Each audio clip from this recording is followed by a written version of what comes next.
Channel number 308। नमस्कार, 20 minute में 20 खबर में आपका स्वागत है। मैं हूं आपके साथ सुमित गुप्ता। अगले 20 मिनट में हम आपको देश दुनिया की 20 ऐसी खबरें बताने वाले हैं जो इस वक्त न केवल सुर्खियों में है बल्कि दिलचस्प और अहम भी है। तो चलिए शुरू करते हैं 20 मिनट में 20 खबरों का सिलसिला। सबसे पहले देखते हैं राजस्थान की कौन कौन सी खबर इस वक्त अहम है। टोंक के दत्तवास पुलिस थाने में बुधवार की रात भर भारी बवाल हुआ। ये बवाल पप्पू मीणा नाम के एक शख्स की मौत के बाद शुरू हुआ, जिसे संभालना पुलिस के लिए भी मुश्किल हो गया था। बताया जा रहा है कि दत्तवास थाने में पप्पू मीणा की संदिग्ध हालत में मौत हो गई थी। पुलिस पप्पू मीणा को पकड़कर थाने लाई थी और फिर उसकी मौत की खबर आई। पप्पू की मौत की खबर से पूरे इलाके में हड़कंप मच गया है और उसके परिजनों के साथ दर्जनों लोगों ने थाने का घेराव कर तोड़फोड़ शुरू कर दी। पप्पू के परिजनों का आरोप है कि शराब माफियाओं से मिली भगत की वजह से पुलिस ने पप्पू को बेवजह हिरासत में लिया और फिर पीट कर उसकी हत्या कर दी। पप्पू की मौत पर इंसाफ मांगने आए इन लोगों को पुलिस ना तो समझा सकी और ना उन्हें कोई आश्वासन दे सकी। इतना ही नहीं, पुलिस वालों ने इस मामले में कोई जानकारी भी नहीं दी, बस मूक दर्शक होकर लोगों को बवाल मचाते देखते रही।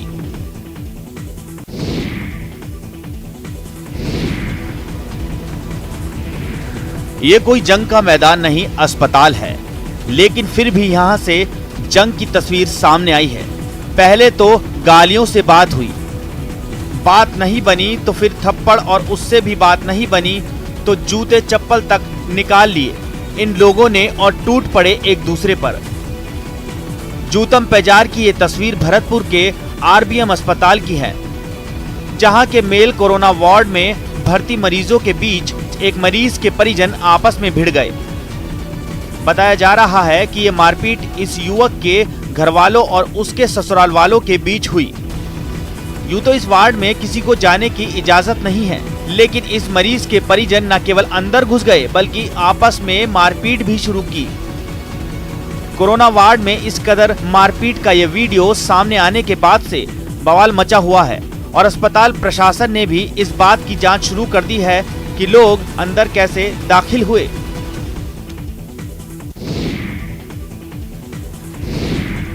कहने को तो ये अस्पताल है, लेकिन ये अस्पताल कम कूड़ा घर ज्यादा नजर आ रहा है। दरवाजे के सामने या फिर पीछे, बेड के नीचे, फर्श पर या फिर बाहर बरामदे में, यहाँ गंदगी का अंबार नजर आता है। दवाई के पैकेट से लेकर इस्तेमाल किए गए बेडशीट और दूसरे साजो सामान पूरे अस्पताल में बिखरे हुए हैं। बाना के जिला अस्पताल में ये कोरोना वार्ड तो नहीं है, लेकिन जनरल वार्ड और आईसीयू का हाल बेहाल है। इस गंदगी को देख यहाँ भर्ती मरीज और उनके परिजन दहशत में हैं। सवेरे से कचरा पड़ा हुआ है, सवेरे से पड़ा हुआ है। ये 11 बजने वाले हैं। सफाई करने वाले भी नहीं आते मतलब? हाँ, ये सफाई करने वाले, कोई सफाई करने वाले नहीं है। ठीक है। कुत्ते ऊपर कितने से पड़ी है अभी तक। अस्पताल की सफाई के लिए अस्पताल प्रशासन को तो यहाँ आने वाले लोग कोस रहे हैं, लेकिन ये गंदगी फैलाने में यहाँ आने वालों का भी कम योगदान नहीं है। लोग अस्पताल आते हैं और इधर उधर कचरा फेंक कर घर निकल जाते हैं। अगर यहाँ आने वाले लोग कूड़ेदान का सही से इस्तेमाल करते तो फिर यह अस्पताल यूं कूड़ा घर नहीं बनता।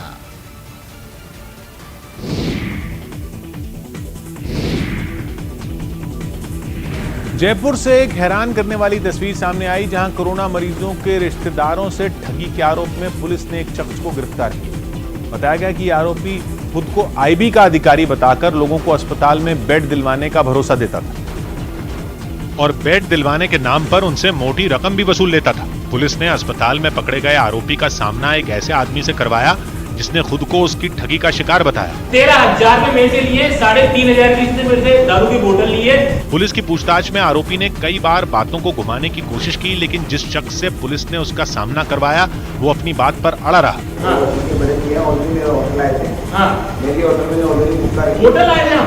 हम इधर ही आए थे, इधर ही मिले आपसे। पुलिस को ठगी का ये आरोपी नशे की हालत में मिला और कैमरे पर खुद भी उसने ये बात कबूल की। कितनी बोतल? आधी बोतल पी ली। बेड दिलवाने के नाम पर ठगी के धंधे में अस्पताल के कुछ कर्मचारियों की मिलीभगत की आशंका भी जताई गई। झालावाड़ से चौंका देने वाला एक वीडियो सामने आया जिसमें कोरोना सेंटर में भर्ती एक आदमी की जान बचाने के लिए उसके बेटे को ही खाली हो चुके ऑक्सीजन सिलेंडर को बदलना पड़ा। आरोप है कि उस वक्त ड्यूटी पर मौजूद किसी डॉक्टर या स्वास्थ्य कर्मी ने इस ओर ध्यान नहीं दिया, जिस वजह से कुछ देर के लिए उस मरीज की जान पर बनाई। कोरोना से जूझ रहे इस आदमी की गंभीर हालत को देखकर उसके परिवार वालों के भी हाथ पांव फूल गए। ऐसे में दो महिलाएं उसकी छाती को दबाने लगी और उसका बेटा जैसे तैसे एक ऑक्सीजन सिलेंडर का इंतजाम करके वहां पहुंचा। मरीज के घर वालों ने कोरोना सेंटर के डॉक्टरों और स्वास्थ्य कर्मियों पर आरोप लगाया कि उन्होंने उनके परिवार के सदस्य के इलाज में लापरवाही बरती। सिलेंडर ले जाके और सिलेंडर मैंने खुद नहीं लगाया मेरे हाथों से। यहाँ पर कोई सुनवाई नहीं हो रही है। मरीज के बेटे ने सबकी हिम्मत को बांधे रखा। उसने किसी तरह ऑक्सीजन सिलेंडर को बदला और अपने पिता की जान बचाई।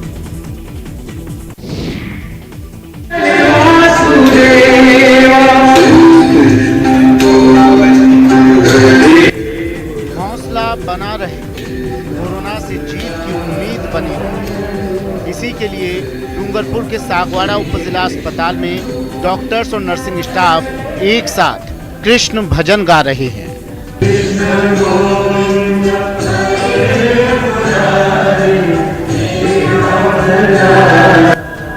खास बात यह है कि मेडिकल स्टाफ और कोरोना मरीजों का हौसला बढ़ाने के लिए यहां प्रसिद्ध राम कथावाचक कमलेश भाई शास्त्री पहुंचे थे।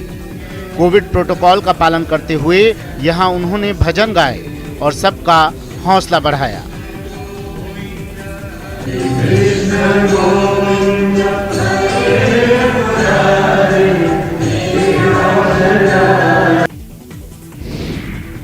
कोरोना काल में दौसा के कोरोना वॉरियर्स का हाल बेहाल है। रोजाना सैकड़ों के सैंपल लेने से लेकर उनकी जांच करने का काम करने वाले इन लोगों को पिछले 1.5 साल से छुट्टी नहीं मिली है।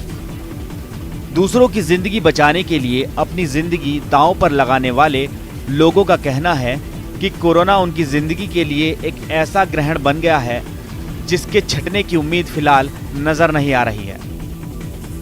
इन लोगों का कहना है कि जब से उन्होंने कोरोना मरीजों के लिए काम करना शुरू किया है उस वक्त से ये अपने ही घर में अपने ही लोगों के लिए बेगाने हो गए हैं। ये ना तो अपने बच्चों को अपने पास बुला सकते हैं और ना अपनों के पास जा सकते हैं। हाल ये है कि ये अपने ही घर में अलग थलग रहते हैं। ये कोई शोरूम नहीं है मोटरसाइकिलों और कारों का। ये कोई गैराज भी नहीं है जहां ये कारें ठीक होने आई हैं। ये तो सवाई माधोपुर जिला मुख्यालय की वो जगह है जहां जब्त की हुई गाड़ियां रखी गई हैं। बताया जा रहा है कि सवाई माधोपुर के अलग अलग थानों में अब जब्त की हुई गाड़ियों को रखने की जगह नहीं है, जिसकी वजह से इन्हें यहाँ रखा गया है। दरअसल ये गाड़ियाँ लॉकडाउन का उल्लंघन करने वाले वैसे लोगों की है जो फालतू में तफरीक करने निकले थे। पुलिस वालों के समझाने पर भी समझ नहीं रहे थे और मजबूरी में पुलिस वालों को उनकी गाड़ियां सीज करनी पड़ी थी।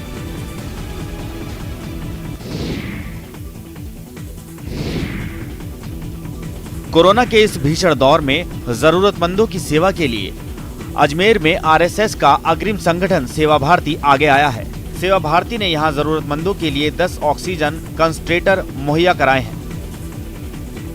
ऑक्सीजन कंसंट्रेटर के साथ साथ सेवा भारती ने राजहंस वाटिका में कोरोना मरीजों के लिए एक केयर सेंटर भी तैयार किया है, जहां डॉक्टर की सलाह पर कोरोना मरीजों को रखा जा सकता है। यहां रहने वाले कोरोना मरीजों की जरूरत के लिए सभी साजो सामान भी रखा गया है। साथ ही उनके खाने पीने की भी व्यवस्था की गई है। सेवा भारती अजमेर की ओर से आज से 10 कंसंट्रेटर मरीजों के लिए जो कोविड से परेशान हैं, ऑक्सीजन के अभाव में उनके प्राण न जाए, इसके लिए यह व्यवस्था की गई है। 10 कंसंट्रेटर उपलब्ध हैं यहाँ पर। यहाँ से जिनको आवश्यकता है उनको घर भी दिए जा सकते हैं, घर के लिए उपयोग किए जा सकते हैं और यहाँ रह करके भी इनका उपयोग कर सकते हैं। ऐसे कुछ बेड की सुविधा यहाँ भी उपलब्ध रहने वाली है।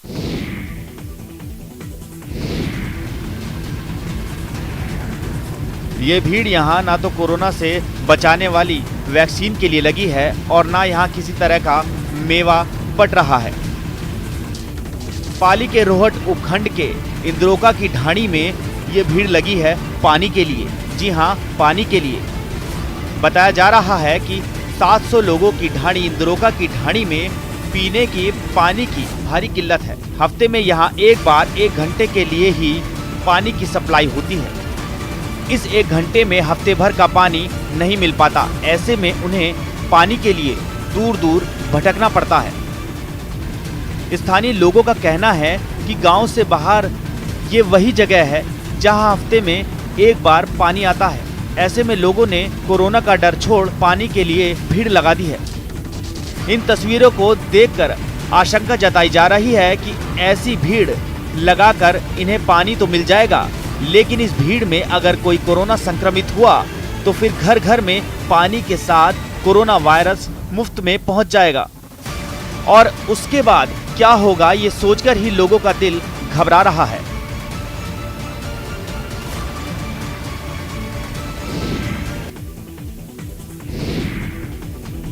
इंसान के बाद अब शेर भी कोरोना संक्रमित होने लगे हैं।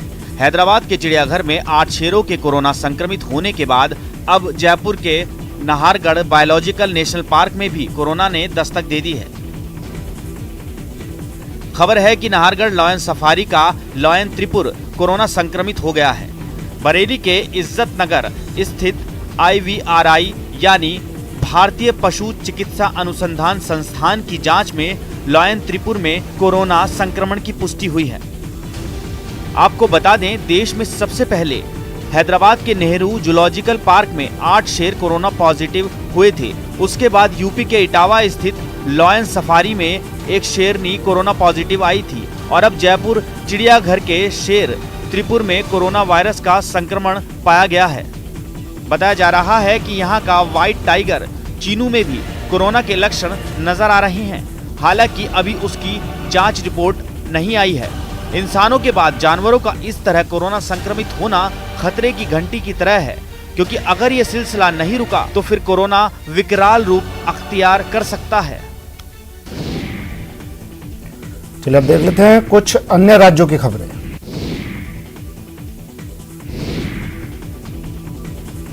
उत्तर प्रदेश के आगरा से दिल दहला देने वाला एक वीडियो सामने आया। वहां रेप का केस वापस नहीं लेने पर दबंगों ने लड़की के पिता और उसके भाई की बुरी तरीके से पिटाई की। रेप की वारदात 2018 में हुई थी, जिस पर फैसला आना बाकी है।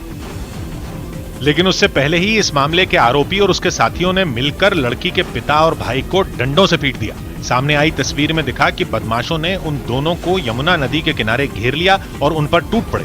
उन्होंने पीड़िता के भाई को इतनी बुरी तरह पीटा कि वो पानी में गिर गया।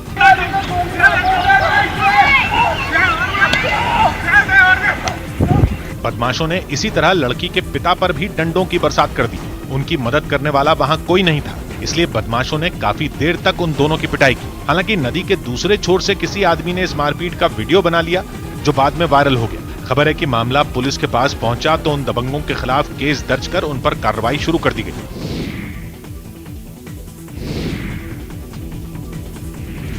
यूपी के इटावा में एक पुलिसकर्मी को मारपीट करने के आरोप में निलंबित कर दिया गया। आरोप है कि पाबंदी का पालन करवाने के दौरान इस पुलिस वाले ने एक दुकानदार और उसके परिवार वालों से मारपीट की।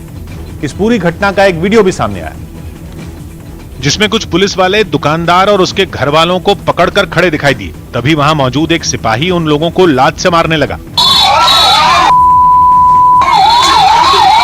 इस बीच बाकी पुलिसकर्मी उस दुकानदार और उसके परिवार वालों को अपनी गाड़ी में बैठाने की कोशिश करते दिखे। इस दौरान भी आरोपी सिपाही उनमें एक आदमी का गला पकड़कर जबरन गाड़ी के अंदर धकेलता नजर आया। उसने उस पर थप्पड़ भी बरसाए। इसके बाद पुलिस उन सभी को थाने ले गई। हालांकि उन्हें थोड़ी देर बाद छोड़ दिया गया। दुकानदार के शरीर पर चोट के कई निशान भी नजर आए।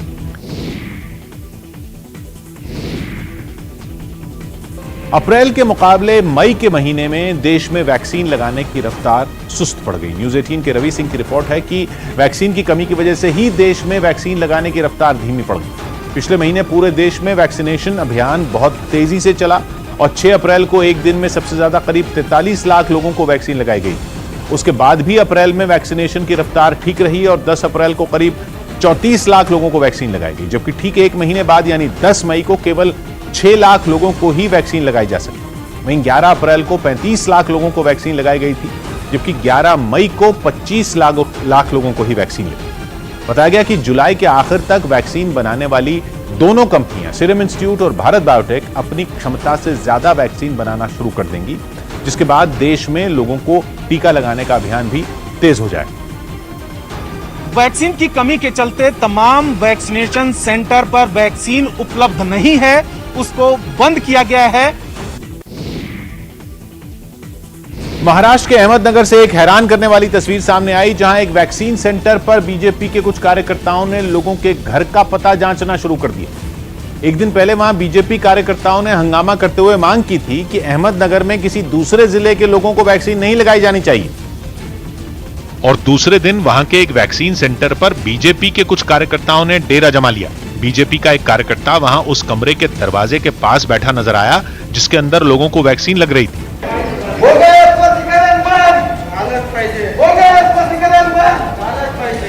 वो एक एक करके लोगों के पहचान पत्र देखता रहा और तसल्ली होने के बाद ही उसने लोगों को अंदर जाने दिया।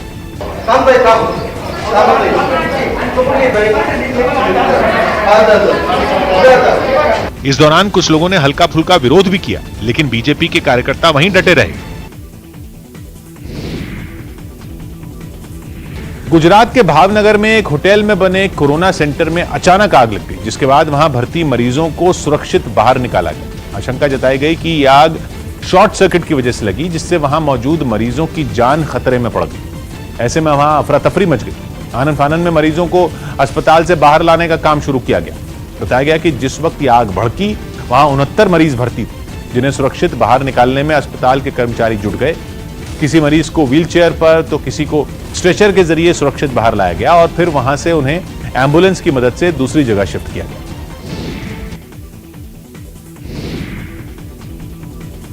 कोलकाता में एक 5 सितारा होटल को क्वारंटीन सेंटर में तब्दील कर दिया गया। यहां कोरोना के हल्के और कम लक्षण वाले मरीज रह सकेंगे, लेकिन इसके लिए उन्हें किराया चुकाना होगा। इस खतरनाक बीमारी से जूझ रहे मरीजों की तादाद इतनी ज्यादा है कि अस्पतालों में उन्हें बेड तक नहीं मिल रहे। और इन्हीं परेशानियों को देखते हुए 5 सितारा होटल भी क्वारंटीन सेंटर में बदले जा रहे हैं। कोलकाता में इसी तरह के एक होटल में क्वारंटीन सेंटर के तहत मरीजों को सारी सुविधाएं दी गई। यहाँ पर 5 स्टार की सुविधा में लोग यहाँ आकर रह सकते हैं। इस होटल के सभी कमरों के बेड के नीचे एक खास उपकरण लगाया गया, जिसकी मदद से मरीज का ऑक्सीजन लेवल और पल्स रेट की जानकारी डॉक्टरों को बिना कमरे में गए ही मिल जाएगी। वहीं होटल के कर्मचारी सभी कमरों को सैनिटाइज करते दिखाई दिए। बताया गया कि इस होटल के 95 कमरों को कोरोना मरीजों के लिए रिजर्व किया गया है। हालांकि यहां आने वाले मरीजों को अपनी जेब भी ढीली करनी पड़ेगी, क्योंकि एक कमरे के लिए उन्हें रोजाना 10,000 रुपए चुकाने होंगे। अहमदाबाद और मुंबई के बाद पंजाब के मोहाली में भी ड्राइव थ्रू वैक्सीनेशन मुहिम की शुरुआत हो गई।